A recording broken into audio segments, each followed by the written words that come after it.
Welcome to the All in Red channel, conquering the game of life. Hello again, fellow risk takers. Welcome back to another episode of the All in Red coaching channel, your source for developing your inner coach. In the previous videos, I invited you to think of your life as a story and to pay closer attention to the voice in your story or the narrator. Then to extend that concept further to thinking of your mental structure as like a corporate structure, using the wheel of life as an organizational structure where there are department heads regularly meeting with your voice to discuss performance goals that you hold yourself accountable to. Now the focus of this video is on intuitive listening. Listening to that voice inside of you better.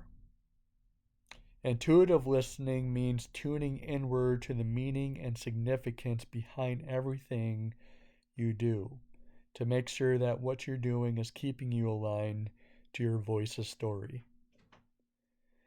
This is not quite as simple as it may sound. When people say they are listening, they usually mean that in a very broad sense, whereas intuitive listening is a very narrowed, focused way of listening.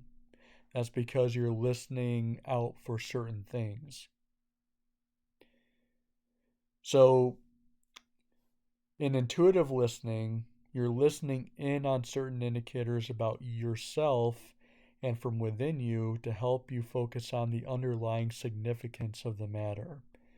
Before I go into the specific things to be listening for, it's important to highlight some usual distractions that often get in the way of our intuitive listening, what I like to just call noise.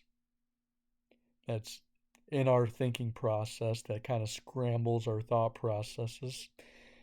And these include things such as conflicts that you're currently hung up on, thinking about tasks that don't hold as much significance as what you know you need to work on, allowing our imagination to run wild like a kite without a grounding, and also distractions from your external environment like things such as phone notifications or just outside noise. So think of these distractions as an opposing force in your story. The more disciplined you are on focusing on the few and vital signals from your intuition, then you are empowering yourself with more thought leadership over those distractions. It's kind of like going to the mental gym.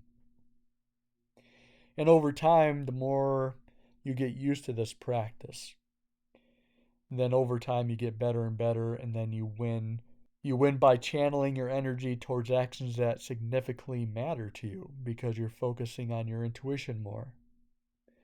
Your actions will be derived from your intuition rather than your passive side of your brain, and you'll feel more motivated to work towards your goals. You know how we get when we fall into our passive side of our brains. We tend to get locked into a comfort loop, and then we turn into Homer simpletons. Okay, so now that I've talked about distractions, now let's talk about what to listen for. So there's 6 things that I listed here. Write these down and then try to apply them the best you can in your thought process. Number 1, things that make you naturally curious. So curiosity and intuition go hand in hand. So if you're curious about something, then ask yourself, what is my intuition trying to tell me here? So just start with that broad, open-ended question at first, and then investigate more into it the more it unfolds. Number 2, turning points. If you're going through some kind of a turning point in your life and you want to draw upon your intuition, then try to think of similar turning points that you've had in your life that you've already had a succeeding narrative. So you pulled through that past turning point pretty well in your life. It's similar to what you're going through now. And you want to pull what your pattern of thinking was back then and apply that same in the situation you're currently going through, because likely that's from a deeper intuition level. Because there was something that was deeper that led you through that the first time. You know how they say, whatever doesn't kill you makes you stronger. So you built some kind of a character from that is now deep there in your intuition, and you want to make sure you draw that out in your next circumstance.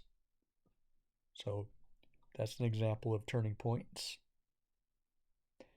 Number 3, patterns. Do you notice any cause and effect cycles in your usual pattern of thinking that's led you down the wrong path in the past? Like you just know the habits that have been formed are not healthy for you, and you examine the cause and effect. Do you see any patterns and things that you do that lead you down that bad road? Or it can work in reverse and say, if you have good habits, then what was the mental structure that helped you through in building that habit? And then apply that towards your bad habits. Number 4, red flags. So in the current situation you're going through, are there any things that don't feel quite right to you, that don't quite fit in your realm of worldview, or doesn't make sense to you? So drawing deeper into those uncomfortable alleys may lead you to a key that you were too afraid to search for before, because it's like a red flag and maybe you weren't quite ready for that red pill truth at the time. But say if there are a continuous pattern and there being red flags around you, then maybe that should identify to you an area where you should focus on and take that plunge into the truth. Number 5, strong emotion. If you notice that you have a strong reaction to an event, take note of that and reflect on that later when you are more calm, and try to dig into the deeper truth of the situation. If you were angry about something, what was driving it? Usually they say anger issues is really a result of sadness, so you have to kind of peel away a few layers on certain strong emotions. Sit with that when you're more calm. And then number 6, you want to pay attention to your body language. Do you notice if you're starting to get antsy about something? Nervous? What's going on behind the scenes? What's your intuition telling you about that, about yourself?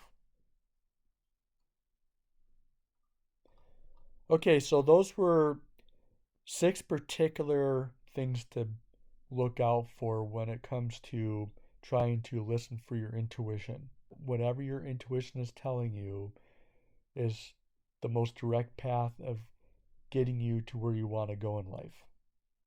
So that way you can fulfill the legacy of your story.